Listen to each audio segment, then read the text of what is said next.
going to be talking today about Twinship and Selfhood in the Comedy of Errors. So the Comedy of Errors was first published in 1623 in the large volume of collected works that we call the First Folio. Actually, the UCI library has an original edition of the First Folio, and you can come and check it out at one of the First Folio Fridays. But it's a big volume that contains 36 of Shakespeare's plays, and the Comedy of Errors is one of those. But even though it wasn't published until 1623, we're pretty sure that the Comedy of Errors was written much earlier. In fact, most scholars would date it somewhere around 1594. So they would put it on the earlier side of Shakespeare's writing career. If 1594 is the right date for the Comedy of Errors, Shakespeare is relatively new to playwriting, but he's not an absolute newbie. At this point, he's probably written 2 long narrative poems, Venus and Adonis and The Rape of Lucrece. He's probably written the tragedy Titus Andronicus. He's probably written 2 comedies, The Two Gentlemen of Verona and Taming of the Shrew. And then he's written probably 4 history plays by this point. So he's not brand new, but he is kind of getting his legs under him. Interestingly enough, even though the Comedy of Errors is not Shakespeare's first play, it's often referred to in the critical literature as an immature play or a juvenile play, or some kind of term like that that's a little bit disparaging, as if Shakespeare hasn't reached the full height of his powers yet. And part of this has to do with length. The Comedy of Errors is the shortest of Shakespeare's plays. It has about 14,700 words. And just to give you a little bit of context, the longest of Shakespeare's plays, Hamlet, comes in at 30,500 words. So it's twice as long as the Comedy of Errors. And Midsummer Night's Dream is the second shortest play, and it's got almost 2,000 more words than Comedy of Errors. So Comedy of Errors is a pretty short play by Shakespeare's standards, and that has led some people to talk about it as a young effort. But it also has to do with the structure of the play. So just for comparison's sake, if we look at Midsummer Night's Dream, which is also a fairly short play, critics tend not to talk about Midsummer Night's Dream as being juvenile or adolescent. To the contrary, they often talk about it as being highly artful and sophisticated. And part of this comes from the plotting. So Midsummer Night's Dream has 4 different storylines. There's the young lovers, there are the fairies, the Athenian nobles, and then the rude mechanicals. And Shakespeare takes these 4 storylines and he weaves them together throughout the play so that they form this unified tapestry that's just really quite remarkable. But in the Comedy of Errors, we don't have 4 different storylines or even 2 different storylines. We kind of just have one storyline, just one family. And this is the head of that family. His name's Aegeon. And Aegeon opens the play by being arrested and sentenced to death. His crime is one of citizenship. He's from Syracuse, and he's landed in Ephesus. And the rulers of Ephesus and Syracuse are feuding, and so they vowed to put to death the citizens of each other should they enter into their territory. And Aegeon has then landed himself in a bad spot. So the Ephesian Duke is asking Aegeon why he imperiled himself by coming to Ephesus, and Aegeon tells him this story that goes way back. So Aegeon was a young merchant, and he was traveling abroad, and his wife was pregnant, and she couldn't bear to be apart from him. So she comes to join him where he is, and she ends up giving birth to 2 identical twins. They're so alike, Aegeon tells us, they couldn't be distinguished except by names. Now, as it happens, in that selfsame inn on that selfsame night, another woman gave birth to identical twins, but this woman was very poor, and so Aegeon does what I guess rich merchants do. He buys this second set of twins from this poor woman so that they can become servants to his own sons. So now Aegeon's family overnight includes 2 new sons and 2 new servants. So they're going to head back to their home, and they board a ship, and on board the ship, a big storm comes up, and they begin to worry that the ship is going to sink. And so they take measures to save themselves. They find a spare mast and they bind themselves to the mast. Amelia is on one end with one of each set of twins, and Aegeon is on the other end with the other of each set of twins. The ship sinks, but the mast is floating and everything looks like it's going to be okay for them. until it hits a big rock and the mast splits in half. Aegean and his boys go floating this way. Amelia and her boys go floating that way. A ship picks up Aegean and goes to Syracuse. Another ship picks up Amelia and her boys and goes to parts unknown. So the family is separated in this kind of catastrophic way. Now Aegean and the two boys that are with him, they wind up in Syracuse. And the two boys that are with him, in order to memorialize their lost siblings, they decide to take upon themselves their lost siblings' names. So they now call themselves Antipholus and Dromio in commemoration of their lost siblings. And when Antipholus gets to be an adult, he's 18, he just has this yearning to go try and find his brother. So he wins permission from his father and he sets out to try and find his lost sibling. Now, after some time, Aegean becomes forlorn at not having any of his boys at home. So he sets out in pursuit to try to follow them. That's how Aegean winds up in Syracuse, unknowing of the edict, and that's how he gets sentenced to death. Now the Duke, after he hears this heartrending story of family loss and separation, he gives what clemency he can. He offers Aegean until the end of the day to find somebody who's willing to pay the fine for his life. Meanwhile, Antipholus of Syracuse, so that's kind of how we distinguish the twins, is Antipholus of Syracuse and his brother. Antipholus of Syracuse winds up in Ephesus, and he's searching for his brother, but he's actually found his brother. He doesn't know it yet. The other Antipholus is living in Ephesus, and over the course of the day, we have a number of misadventures and mishaps and escapes and confusions as two twins are mistaken for one another. Antipholus of Syracuse and Antipholus of Ephesus, and Dromio of Syracuse and Dromio of Ephesus. So that's where our comedy of errors comes from. And in many ways, the play is just kind of this gag, just sort of repeated over and over and over again, which is what has led some scholars to think of it as relatively immature. But if we think about this gag, Shakespeare didn't come up with it on his own. He actually borrowed it from someone else. So he borrows this idea from a Roman playwright named Plautus, who writes a play called the Menechmi. And the Menechmi, you'll recognize this plot. It's about identical twin sons born to a merchant. They're separated at shipwreck, right? And then they try to find one another, wind up in the same city, hilarity ensues. Right?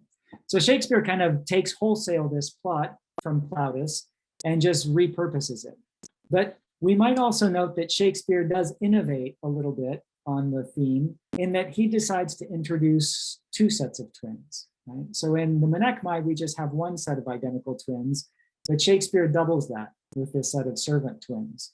And you could imagine Shakespeare thinking, well, that's a really great plot device. But you know what? If one set of twins is funny, two sets of twins is going to be hilarious. And it's true that doubling the twins kind of doubles the confusion and leads to a great deal of comedy. But it's not like Shakespeare just sort of turned it up to 11 and that's all, right? Because by doubling the twins, he introduces a certain level of complexity into the situation that's worth talking about. One of the things that this does is that it means that each set of twins is on both sides of the identity crisis. They're both being mistaken for someone that they're not, but they're also mistaking others for someone that they're not, right? So they become involved in this identity crisis in multiple ways, and they're both the victim and the perpetrator of identity confusion. Another thing that adding a second set of twins does is allow Shakespeare to kind of think about differences in status, because the Antipholus twins are from the rich merchant class. The Dromio twins are from the low servant class. So what happens over the course of the play is we get to watch how these mistaken identities and these crises of identity play out differently for those of different stations in life. For the Dromios, the mistakes typically mean they get beaten, right? Because the idea is Dromio of Syracuse is told to do something, Dromio of Ephesus wanders in, and the master's upset that that task has not been done. And even more so that Dromio is pretending like he doesn't even know what's going on. And so he takes out his frustration by beating the Dromio. And this is the source of a great deal of slapstick humor. The Dromios are blessed with this tremendous ability to make very funny jokes at the same time that they're being mercilessly beaten, right? So that's how it plays out for the Dromios. For the Antipholus brothers, it plays out a little bit differently. When they're subject to mistaken identity, the consequences are far more grave. There are financial arrangements that become quite dicey. There are legal punishments that become apportioned. And then there are even marital alliances that are in danger. Antipholus of Ephesus is married to a woman, and when Antipholus of Syracuse shows up on the scene, she thinks that's his husband and draws him into the house for an intimate dinner where she's seeking to reignite the romantic flame. So all of a sudden, infidelity, betrayal, and adultery are all at play. So when we think about the differences in status, it seems like the consequences for the Antipholus brothers are far more severe, as if to say that there's much more at stake in their identity. There's much more there in their selfhood. And for the Dromios, there's not a whole lot at stake because there's not a whole lot there. Right? So we could read this in a very classist way to say that Shakespeare is conferring on the Antipholus brothers a greater degree of subjectivity. And that's certainly one way in which we can envision this. But another way of reading this is to maybe flip things and recognize that the Dromios seem a bit more grounded, right? The consequences for them aren't as dire because they are a little more grounded in their subjectivity, whereas for the Antipholus brothers, their subjectivity is much more fragile. And this is perhaps how the German philosopher Hegel would read it. He plays out this parable of the master and the bondsman, where it seems that the master is the superior and is compelling the bondsman to kind of obey him. But what Hegel shows is that the bondsman, because he's connected to the earth, because he's tried to real work and production, is much more grounded in his subjectivity than the master, who becomes dependent upon the bondsman to certify his subject status, right? And we can do the same kind of philosophical gymnastics with Shakespeare's play. But if we think about just how these twins get staged, we have a couple of choices to make. So there's no evidence that Shakespeare had any identical twins in his acting troupe. So it seems pretty certain that the parts of the twins would have been played by actors who were not identical twins. So you can go one of two routes. And the photos that I'm showing you now are production photos from the current version of Comedy of Errors. And you can tell that these twins are not very similar. One's quite taller than the other. And aside from the kind of glorious wigs that they share in common, they don't really look too much like one another, right? And so this production has kind of leaned into the silliness of the situation and has leaned into the absurdity of the situation.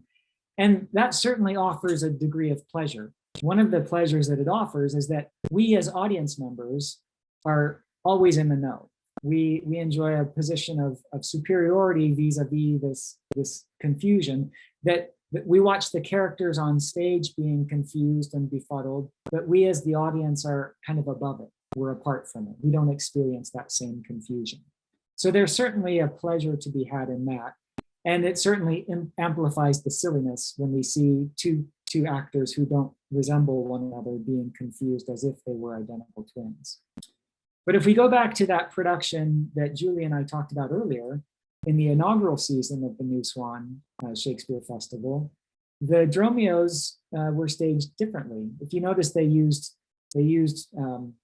fake mustaches, and they found actors who actually resembled one another. So here the experience was quite different. When we were watching these twins on stage, there was moments when we got a little bit pulled into it and we were scratching our heads and thinking, wait a minute, which twin is this? And we had to kind of put together the context clues to figure out which of the twins we were looking at, right? So this is a very different approach, but it also comes with a certain amount of pleasure, right? The confusion isn't confined then to the stage, but it bleeds into the stalls, and we begin to experience in a much more immersive way what's happening. And the pleasure that it offers is something like the dizziness that we feel on a merry-go-round. Right? We're a little bit disoriented, we're a little bit confused, and there's a way in which that can be sort of pleasurable. But if we look at the text, it seems like Shakespeare's really kind of interested in exploring this idea of twins that are so similar that we can't tell them apart, right? So there's a moment when Dromio of Syracuse runs into the fiancé of his counterpart. And the fiancé thinks that it's her beloved, and she lays claim to him. So here we have this passage where Dromio of Syracuse is reporting on this harrowing experience of being accosted by a woman he does not know. So do we have anyone who wants to be our Dromio of Syracuse and read this passage for us? If you'd like to, maybe you can use the raise hand feature on Zoom. Or maybe Rob Romano, would you like to read this? You've been in our reading groups. Actually, no, I'm too shy. I'm a messenger. I'm not good at the dramatic reading. Oh, that's right. I forgot you're a messenger. Yes, thank you. And I think Kirk Davis said it's kind of chaotic where he is. Joan Nowick, do you want to I will read. Oh, great. Who is that? This is Kirk. Oh, Kirk. Okay, great. Kirk, you go for it. And Joan, you'll be up next, okay? This drudge or diviner laid claim to me, called me Dromio, swore I was assured to her, told me what privy marks I had about me, as the mark of my shoulder, the mole in my neck, the great wart on my left arm, that I, amazed, ran from her as a witch. Wow, that was fantastic. Thank you. Yeah, so if we think about this situation, Nell, the kitchen servant, is describing the physical body of her beloved, and yet Dromio of Syracuse, who inhabits another body, feels that she's got him. She's marked him out to a T. So as improbable as it might be, it's not just that these twins resemble one another, but they are absolutely identical down to the small mark, mole, and wart, right? So Shakespeare, at least in this play, seems to be doing something of a thought experiment and kind of pushing this idea of twinship resemblance to this point where they're absolutely identical right down to the privy marks about them. And I think that this is something that Shakespeare's that really kind of fascinates him about twinship, is because twins inhabit the whole axis of identity differently, right? They're both identical to someone else and yet different from someone else. And Shakespeare seems to be using twinship to sort of puzzle through these questions of what it means to be a self.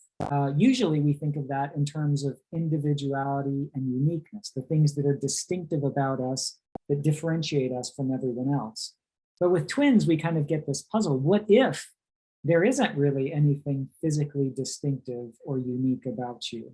Is it possible to have a self in such a scenario? And Shakespeare seems to be drawn to this, both in this play and in Twelfth Night, where he also uses a set of twins to think through these ideas. And Shakespeare's interest in twinship is relatively unique in the period. Shakespeare writes 2 twin plays, and so I think if we just look at Shakespeare, we think that, oh yeah, twin plays were a thing. But if we widen our focus and try to look at other twin plays in the period, there aren't that many to consider. So Shakespeare seems rather anomalous in his interest in twinship. And part of this might be biographical. Shakespeare was actually father to a set of twins. He had a set of opposite sex twins named Hamlet and Judith. But I think there's also a philosophical component, because when Shakespeare does write these twin plays, what he's really interested in exploring are questions of selfhood. And he pushes these twinship relationships to the point where selfhood comes to be in question. So if we think about Antipholus of Syracuse, when he shows up in Ephesus, at first he feels like the problem's with everybody else, right? So somebody mistakes him and he thinks, oh, they're drunk. And then somebody mistakes him and he thinks, oh, they're joking with me. And then somebody mistakes him and he thinks, oh, they're trying to swindle me or they're trying to cheat me. And then somebody mistakes him and he thinks, oh, they're crazy. And then somebody mistakes him and then he's like, wait, maybe I'm the crazy one, right? So there comes a point where these twins start to question their own selfhood and their own identity. So here we've got a moment when Antipholus of Syracuse is having one of these kind of crises of the self. So do we have someone to read this for us? Joan Nowick, do you want to read this?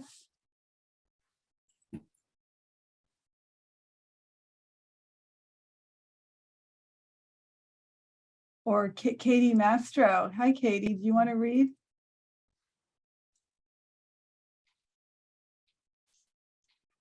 If we don't have volunteers, how about Katie? Oh, go ahead. Who is it? Chris. Chris. Thank you, Chris. Sure. Am I in earth, in heaven nor in hell, sleep or waking, mad or well advised, known unto these and to myself disguised. Well done, thank you. I just noticed that Eli Simon, the director, is on. So I think some of you are in line to be understudies. I mean, you're really knocking out his readings. Yeah, so Antipholus of Syracuse starts to doubt himself. And he's not even sure that he knows who he is anymore. And Dromio of Syracuse has a similar moment. So this is after he comes back from meeting up with Nell. And he's just so shook by this encounter that he says, "Do you know me, sir? Am I Dromio? Am I your man? Am I myself?" Okay. So both of these twins start to question their own identity. And so the play is staging these crises of identities in ways that I think opens up onto some really deep philosophical questions. And so some of my favorite readings of the play have tried to tease out what happens in the play when identity breaks down, and then sort of backwards engineer that to think about what identity then is constituted by. So here's a particular reading that I like. This is a reading by Alison Finlay, and she relies on this sociologist named Irving Goffman. And he writes a book called Interaction Ritual. And he talks about everyday ceremonies like greetings and partings and little acts of hospitality.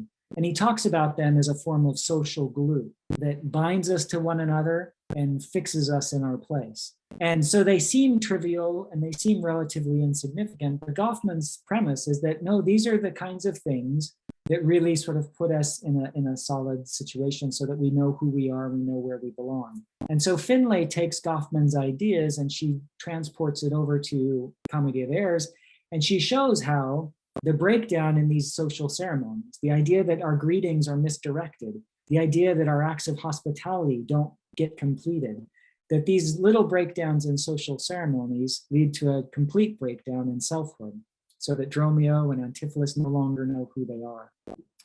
There's another reading of the play by a man named Gamini Salgado, and he talks about selfhood as a narrative function, the way in which our selfhood comes about by being able to tell a story, a coherent story about ourselves. And by coherent, he talks about certain things that it needs to have a logical sequence, right? And it needs to have a sequence that then leads to causality, so we can see relationship between events. And then we need to have a sense of collaboration and corroboration for our story. And he points out that in Comedy of Errors, none of these things is happening. The sequence of events is all out of whack because we're dealing with different people. So I send Dromio of Syracuse to buy me a rope, and Dromio of Ephesus shows up, and he shows up like 2 seconds later, and it's like we've jumped in the timeline and we no longer know where we are. And because we're jumping around in the timeline, I can't tell a story that's causal. I send him to get a rope and he brings back gold, and we can't sort of connect these events. And then the story that I'm telling, I can't find anybody to corroborate it. I can't find anybody to collaborate with me on this narrative. So it becomes this idiosyncratic story that doesn't match up with anyone else's story, which then loses any kind of credibility. So for Gamini Salgado, what we get is the way in which our selfhood is tied to our ability to tell coherent stories about ourselves. What emerges in both of these accounts is an idea of selfhood that's relational. It depends on our connections to other people, whether those connections are a collaborative narrative enterprise or whether it's a system of social ceremonies. And this then kind of differentiates it from a notion of selfhood that's far more individual, right? Sometimes we talk about selfhood as something that's private and interior, so that we need to express ourselves or we need to be true to ourselves. But the notion of selfhood that's relational locates our selfhood in a community, and that who we are depends upon who we're connected to and how we're connected to them. And we see in Shakespeare's play a very relational sense of selfhood, such that when we take these private individuals and we put them in a different set of relations, they lose all sense of self. Right? And this, I think, is why Shakespeare's really tied to or interested in twins, is because twins are relational from the very moment that they're born, even before they're born. right? So twins are kind of connected from the very beginning. And the notion of twinship connection has a very, very long history.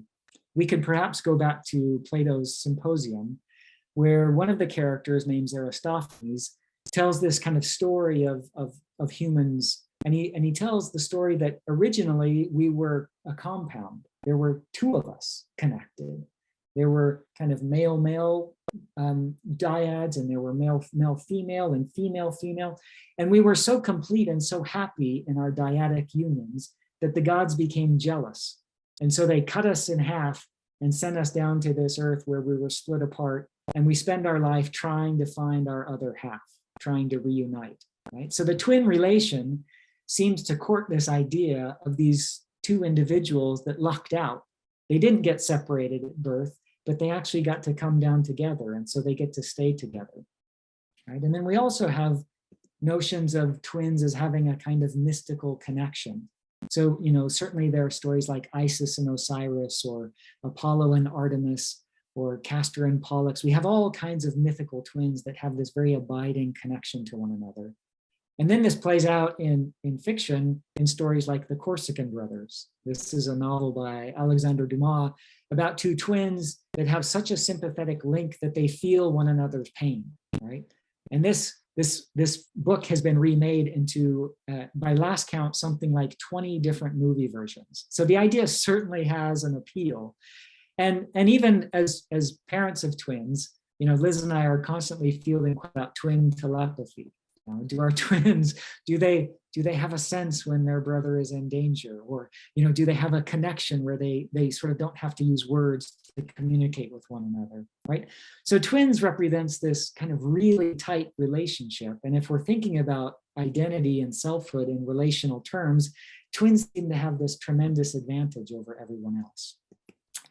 And then there's just the idea that twins kind of represent this fantasy of a perfect partner, right? It's the mirror image. It's someone who's just like you, someone who looks like you and thinks like you and feels like you, right? If you could ever be perfectly matched, you would be perfectly matched with your twin, right? So Shakespeare, I think, is interested in twins because it poses this kind of fantasy on so many different levels. And so he's interested in thinking about his twins in those ways. And certainly that idea of the twin as being the second self, or the completion of yourself, is one that this play indulges. And I would think about, the Eli Simons production has this fantastic dance number when the twins are united. And it's so high energy and it's so fabulous. And if you look at the smiles, of the Antipholus brothers here, they just kind of radiate that joy that we might think of finding your other half. So in many ways, this play speaks to that kind of wish fulfillment of finding your other half and being completed in this very deep spiritual way. Plautus likes this ending as well. So in his version of the play, when the two twins find one another, they're so interested in just being with one another that they're both going to kind of jettison everything they have and just move in together and just be with one another. So the end of the play, and these are the very last lines of the play, the servant is declaring that there's going to be a huge sale, and the Menechmus, which is the name of the twin in Plautus's play, Menechmus is going to sell everything he has. He's going to liquidate everything so he can go be with his brother. So do we have somebody who wants to be our Messanio? How about Katie Schubert? Yeah, sure. Okay. Big auction at Menechmus' house a week from today. Must sell slaves, furniture, townhouse, country estate. Everything's going, everything, for whatever you can pay. He'll even sell the wife to any buyer willing to try her.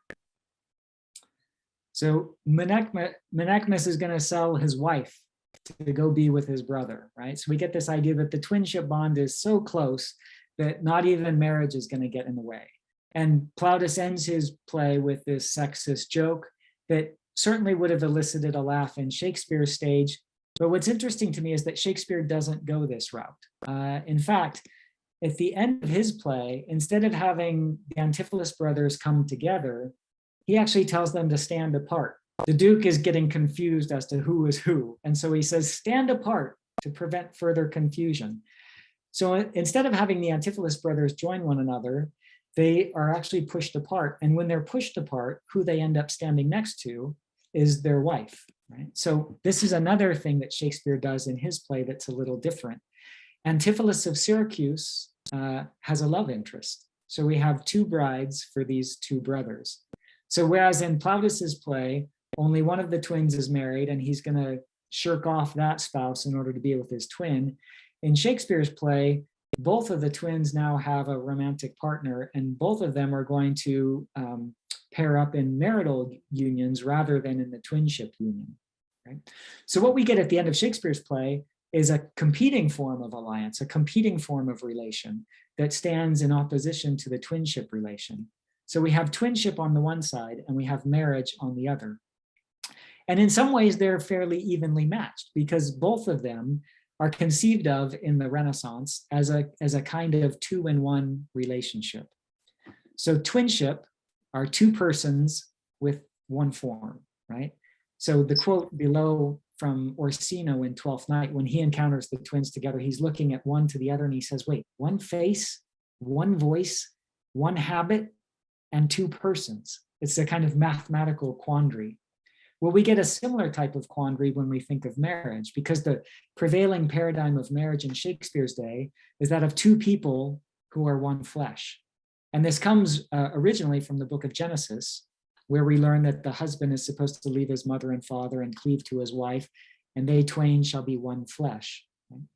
So twinship and marriage are both these kind of two-in-one compounds. And in Comedy of Errors, we get these two relationships in these kind of competing forms. The Antipholus brothers are torn between their twinship relationship and their marital relationships. Now, in terms of being two and one, twinship and marriage are kind of on par. But if we pull back a little bit, it would seem that these two relationships are quite different, right? So twinship is a biological relation that is an act of God or an act of nature. It's not something you choose, and it's relatively rare. So therefore, it kind of has this air of the extraordinary about it. And it has all these associations with a mystical connection. Whereas marriage is a social relation. And it's an act of law or an act of custom rather than an act of God or nature. And marriage is something that we freely enter into. It's something that we elect to do. And marriage, statistically speaking, is rather common. So it becomes much more ordinary. And marriage, specifically in this play, doesn't have that kind of mystical dimension to it. It kind of has that ball and chain feeling to it, right? So it feels much more mundane and ordinary, right? Nevertheless, it seems in Shakespeare's play that he wants to give the upper hand to marriage, at least where the Antipholus brothers are concerned. With the Dromio brothers, twinship is going to take the fore. But with the Antipholus brothers, they're invested in their marital relationships. So when Antipholus of Syracuse makes reference to mine own self's better part, he's not actually talking about his twin brother, but he's talking about the woman that he's fallen in love with, right? So we get the marital relationship as being more important. Now, I think this is interesting because what I think Shakespeare is doing is he's talking about the twinship relationship that we idealize and that we fantasize about. And he's saying as sort of powerful and as important as that is, the everyday experience of marriage that far more of us are involved in has just as much of an impact on ourselves. In fact, maybe more so, right? Because here we don't have this union with our perfect spouse, the one who's identical to us, who looks like us, who thinks like us, who feels like us. Rather, we have a kind of uncomfortable union of someone with a different biography, different expectations, different desires, and learning to be one flesh with that person is a far more arduous endeavor and one that's perhaps more worthwhile.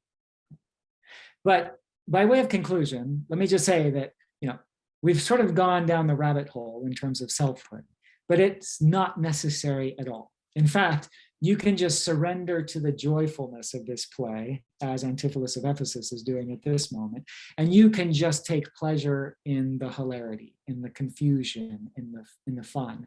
Eli Simon said that he chose this play coming out of the COVID closure because he felt we just needed a good laugh, right? So Comedy of Errors is in many ways just mindless laughter therapy, right?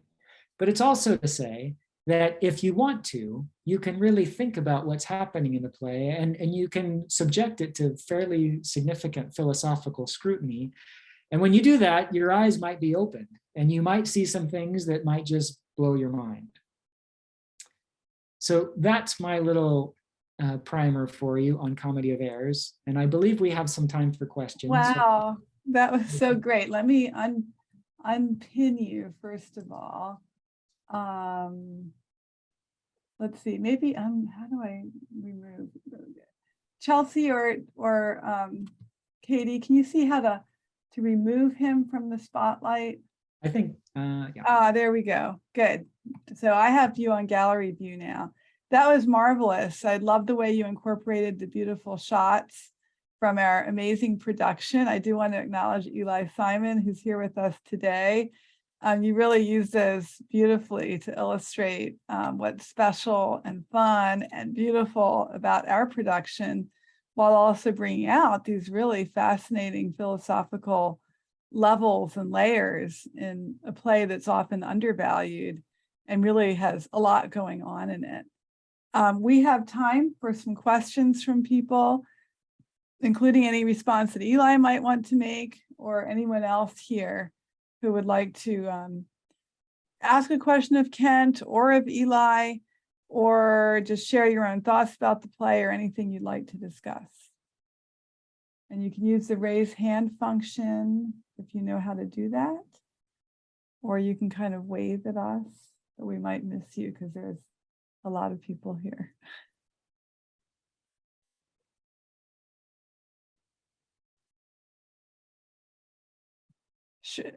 Yes, Chris Weaver, who also read for us. Hi, Chris.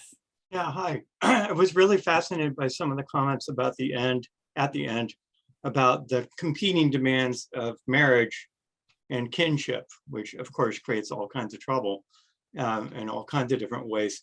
You mentioned, of course, a marriage is supposed to be something that you enter into more by choice. Kinship, not so much. You're kind of stuck. But in Shakespeare's day, were those marriages really open to choice? Because weren't they still most often an arranged kind of thing? And then secondly, I'm wondering about the way in which marriage pulls you away from a relationship that might be too close to kinship and leave you outside of the realm of the social. And so that you're not engaging in reproduction, you're not becoming part of a social network and creating a kinship network that will carry on the name and the society and so on. So there was just a couple things that crossed my mind as you were talking about that at the end. Yeah, Thanks, absolutely. Chris. Yeah, there are certainly instances of arranged marriages or kind of negotiated marriages in Shakespeare's day. Typically that would be for kind of dynastic reasons.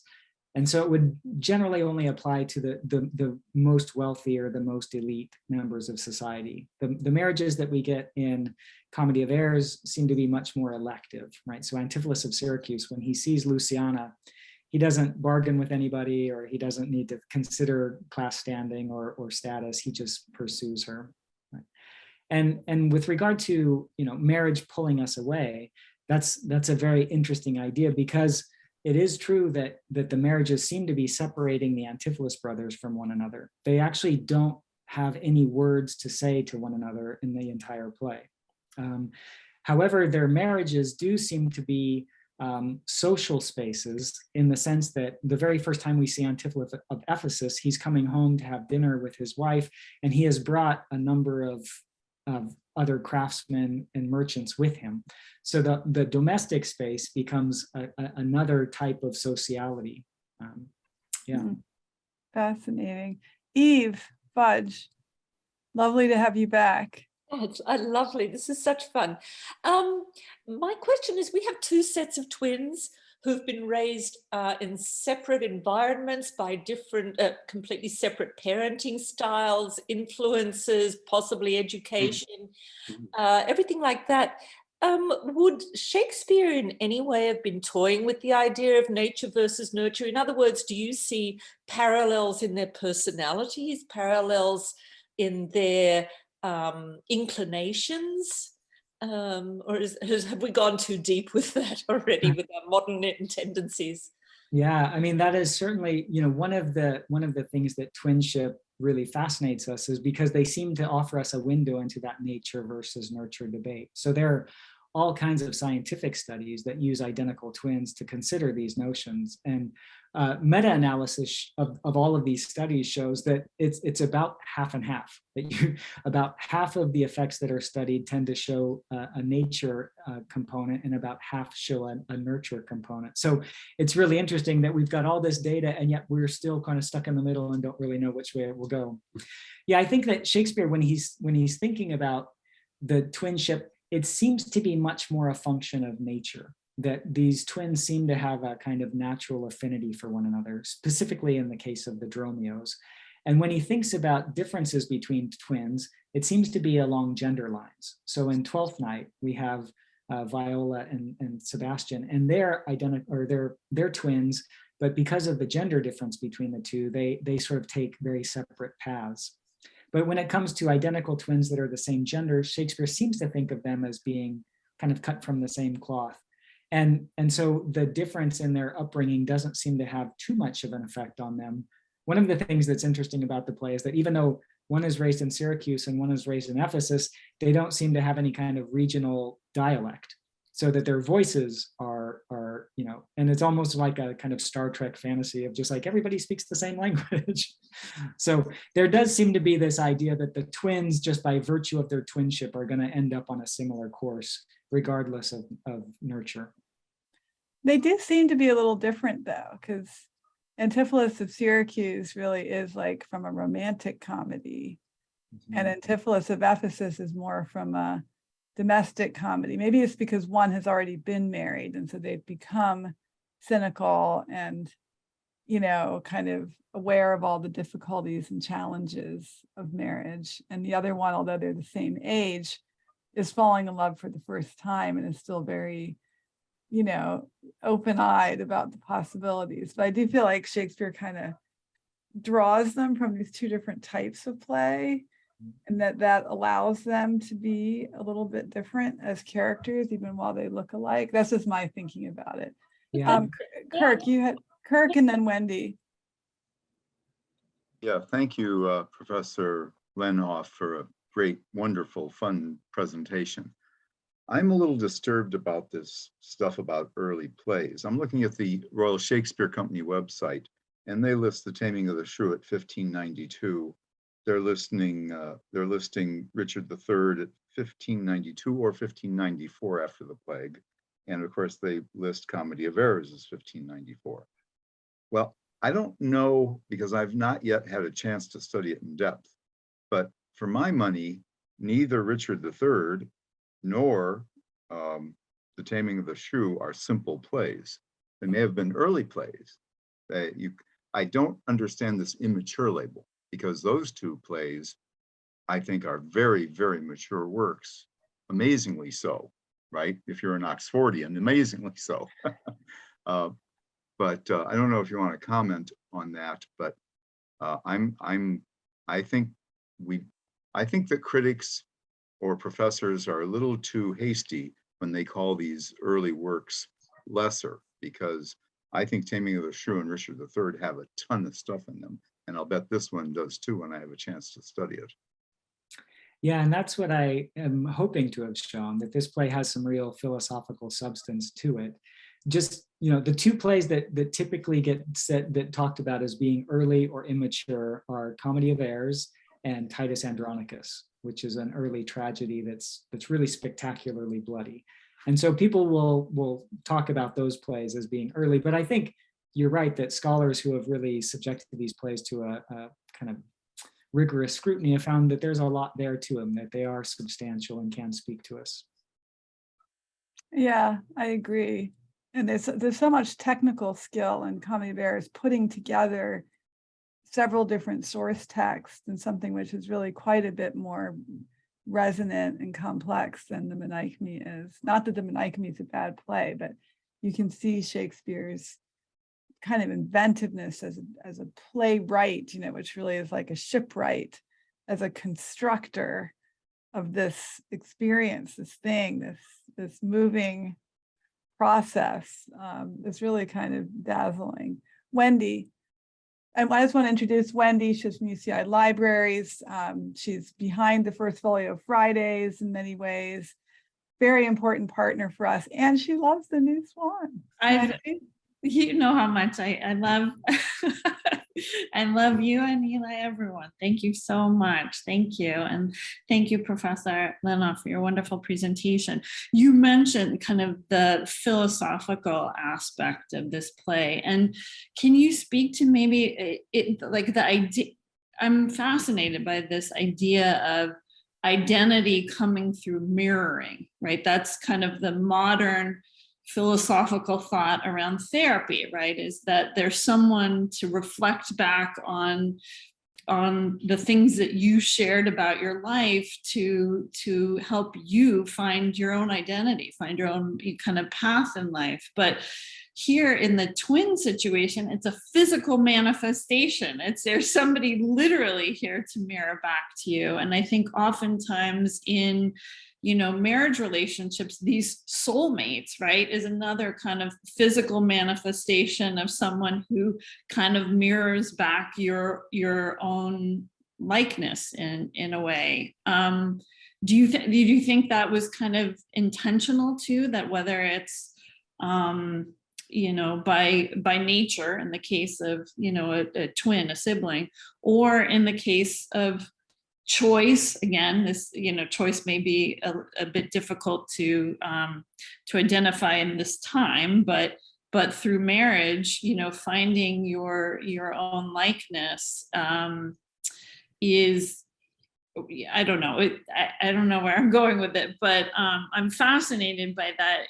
That idea is that in the case of a twin, is like, here's somebody, literally a physical manifestation of you that maybe helps you see yourself better. I don't know. Yeah, when the Dromios encounter one another, their reunion is quite different than the Antiphilus' in that they do share a conversation and they actually join hands and leave the stage together. It's this really wonderful moment.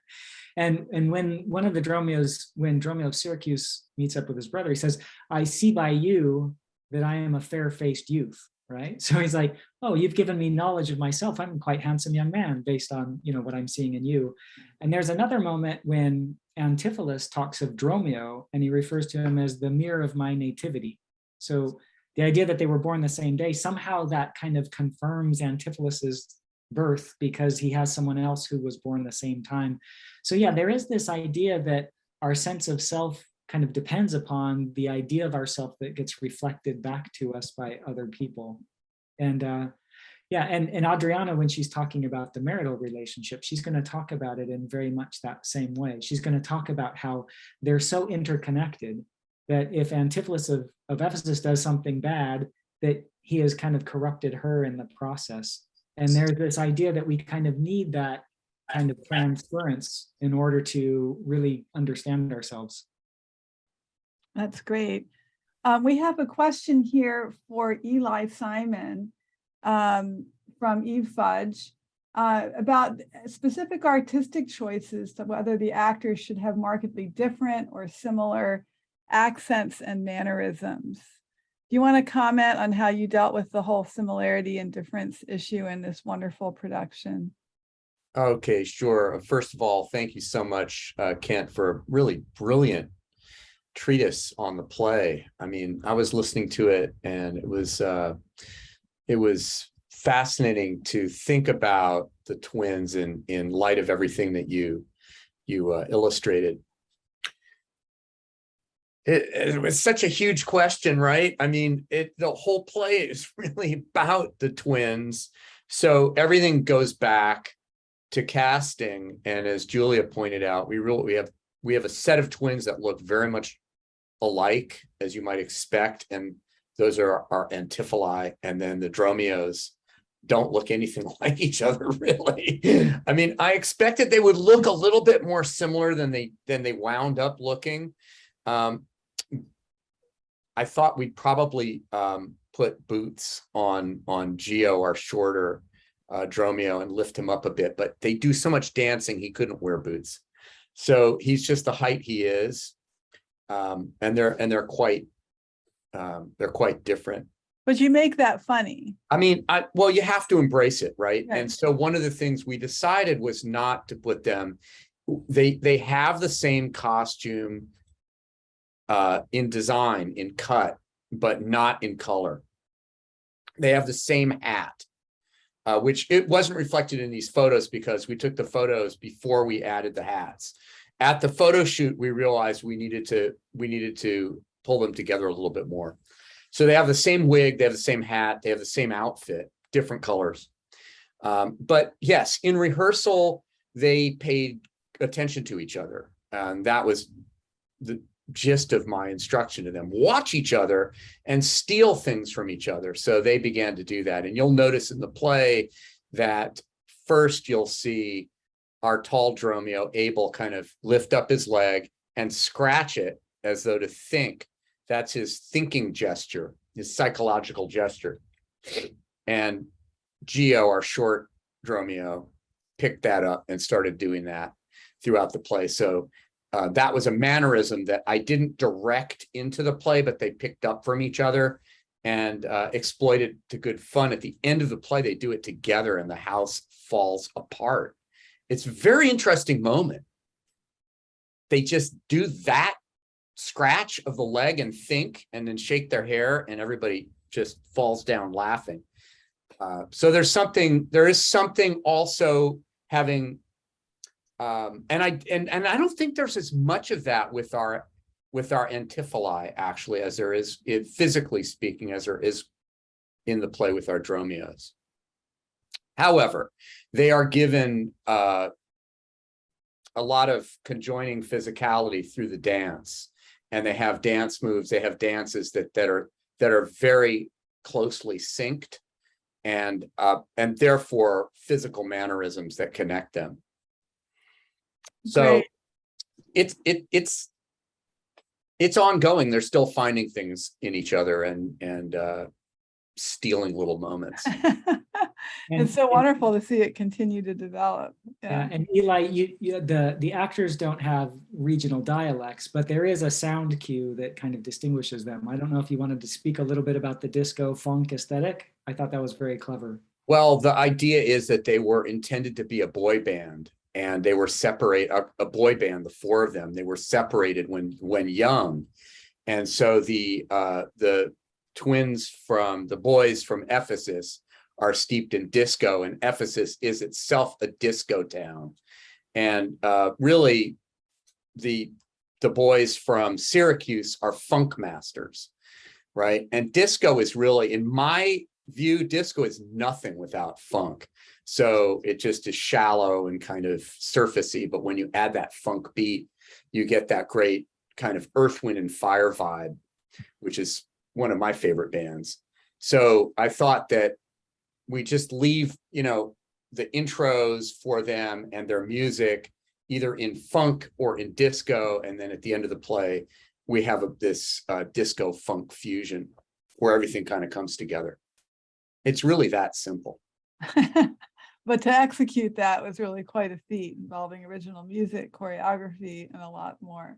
Well, listen, we're just about out of time. We have a lovely closing comment from Corinna who says, "Thanks so much for illustrating the ways in which the philosophical and the jovial are twinned in the play, Kent." And I think that really sums it up very beautifully. So I want to thank everyone. We do have another Summer of Scholarship lecture on, I think it's the 17th. And Katie and Chelsea will or have put that in the chat.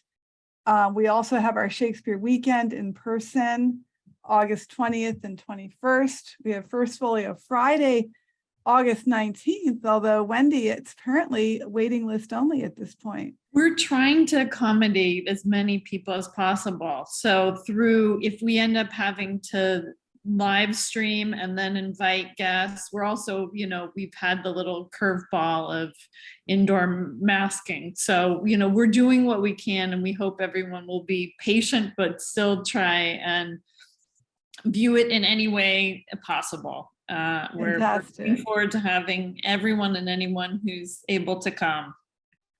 And then in 2023 is the 400th anniversary of the publication of the first folio, which was published in 1623. So the Shakespeare Center is working with the libraries on an exhibition and a kind of souped up first folio birthday celebration Yes, for both we have- Shakespeare and the book. Wendy, you want to comment on that? Yeah, we have two co-curators, Derek Kazada and Richard Cho, who will be working on that exhibit.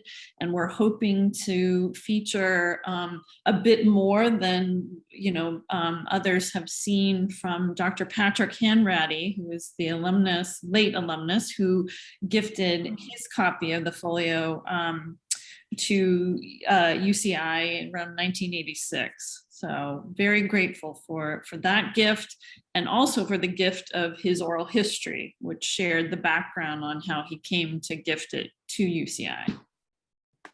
Great. Well, we've got, we still have a month of performances left. They are selling out fast. We opened up 2 new performances of Comedy of Errors on Wednesdays, the 10th and the 17th.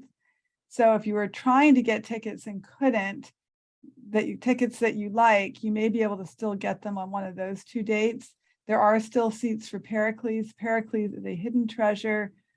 For me, it's a mystical experience to attend any production of Pericles, but especially this one. It's very special. So please, we've got the hilarious and we've got the deep, same cast, same choreographer, but very different world building in the 2 works. And we just love seeing you at the Swan, but we also love seeing you online at this and other remote events. So a big round of applause for Kent. Thank you so much for your learning, for the discipline and beauty of your talk, for sharing those production slides. And thank you, Eli, for coming today and sharing more about the production itself. Take care, everyone. Thanks, everyone.